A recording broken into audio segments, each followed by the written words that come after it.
ما تا د امام ابو حنیفه رحمه الله د هغه مسلک د هغه منشور د امام ابو حنیفه رحمه الله د هغه مسائلو د هغه ترویج وکړو هغه مخې ته بوزو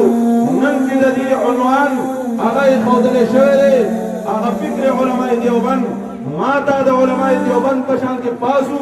د علاقې نه رسم و رواج ختم کو د علاقې نه شرکیات ختم کو د علاقې نه بدعات ختم کو نن زما ستا یو نوجوان د علماء دیوبند هغه بچی مولانا عبدالرزاق هغه عامري صاحب هغه پاسېدلی او په علاقه کې د الله رب العزت د دین او د توحید صدای بلنده کړې ده ما تا د هغه سره ودرېږو د هغه شانه به شانه باندې کار شروع کړو او د هغه مخې ته کوم خراندونه راځي هغه ختم کړو ما تا دا ووایو چې شاباشي ورله ورکړو چې بچیه مخکې ځه ته د علماء دیوبند حقیقي ترجمان یې ته لاړ شه ته د علماء دیوبند ته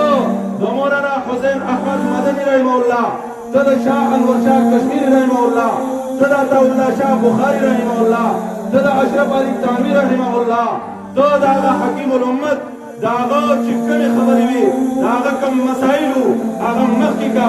موږ امیان یو ستا خبره ولئ چې موږ امیان یو موږ په کتابونو باندې نه پوهېږو نن خلک راځي د علماء دیوبند د هغه په نوم باندې داغ لګوي د علماء دیوبند نوم بدنامول غواړي اے د دیوبند بچیا ته مخکې ځه موږ به درپسې یو علماء دیوبند د دین دپاره خدمات کړي هغې د الله رب العزت د توحید دپاره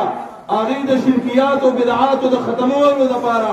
هغې د الله رب العزت د کلام د نافذولو دپاره د قرآن او حدیث د تشریح کولو دپاره هغې چې کومه دی هغې سر او ماښام یو کړي شپه او ورځ یو کړي دي د الله رب العزت دین د خورولو دپاره نن د هغې ترجمانان را پاڅېدلي د الله رب العزت دین مخې ته بوځي دا ما او تا چې کوم محافل قایمو